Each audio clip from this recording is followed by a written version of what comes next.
Good afternoon. Myself is Vigneshwari, Assistant Professor in the Department of Electronics and Communication Engineering from SNS College of Technology, Coimbatore. So today I am going to take the topic on peak interrupts. So before moving into this video, kindly watch my previous video on the topic timers. So timers in peak. So this comes under the subject microcontroller and its application. In microcontroller is busy doing one task, how does it immediately respond to an emergency like pressing a button or a sensor trigger? Yes. So the answer is interrupts. So let's understand how such interrupts work. So interrupts allow the microcontroller to temporarily stop its current work, handle an important event and then return back where it is left off.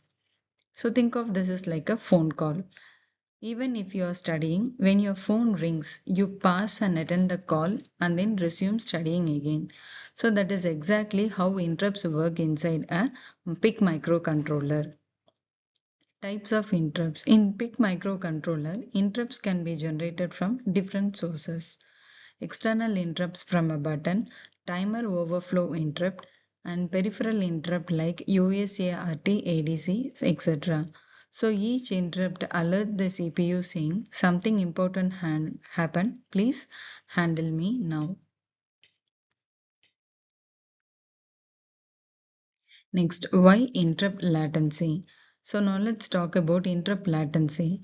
So interrupt latency, it is the time delay between the occurrence of an interrupt event and the execution of its service routine.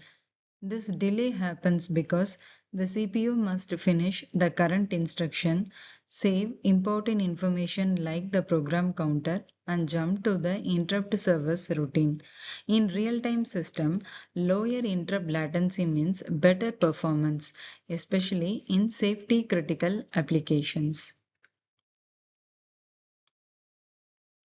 And next comes with the interrupt process. So let's clearly understand what happens step by step when an interrupt occurs. First, an event occurs like a button press or a timer overflow, and the CPU saves the current content. The program counter it jumps to ISR, that is interrupt service routine. The interrupt service routine then executes and then a return instruction is being executed. The main program resumes exactly where it has been stopped. So interrupt do not here restart the program, they only pass and resume.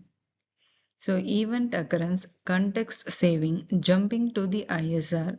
So all of these process will be happening when an interrupt being occurs. What are all the key components of the interrupt system? To manage the interrupt efficiently, PIC uses several key components. And the first comes interrupt service routine ISR, and the function is to handle the interrupt. Interrupt vector, the memory location where ISR starts. Interrupt enable bits, decide whether an interrupt is allowed. Interrupt flag bits indicate that an interrupt has occurred. Priority bits decide which interrupt should be served first. So together these components ensure that right interrupt is handled at the right time. Core components. So before going deeper, let's quickly recall the core parts of the PIC microcontroller. CPU handles the execution, program memory store instruction, data memory stores the variable, EEPROM stores the non-volatile data. Interrupts mainly interact with the CPU and program memory because they control the execution flow. Time delay. So because many interrupts are timer based, especially the timer interrupt, timers generate the interrupt after a specific delay, allowing the microcontroller to perform the periodic task without wasting the CPU time. The sample code is being done here. An external interrupt is used to toggle an LED when a button is pressed. So instead of continuously checking the button state using the polling, the controller waits silently when the button is pressed. The interrupt flag is set, ISR is executed, and LED is connected to RB7 toggles. The interrupt flag also gets cleared. So this approach is efficient, fast, and power saving. Applications of interrupts. Interrupts are used for improving the system responsiveness, efficient utilization of the CPU, modular and organized program design. Real world applications include robotics, automotive, electronics, and security systems.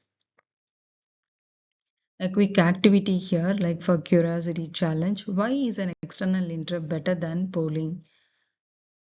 Yes, interrupts provide immediate response without wasting the CPU time in the continuous checking. So let's summarize. Interrupts allow the PIC to respond important events. Interrupt latency affects the response time. External and timer interrupt improve the efficiency. Understanding the interrupts will help you design the embedded system applications in a professional way. Thank you.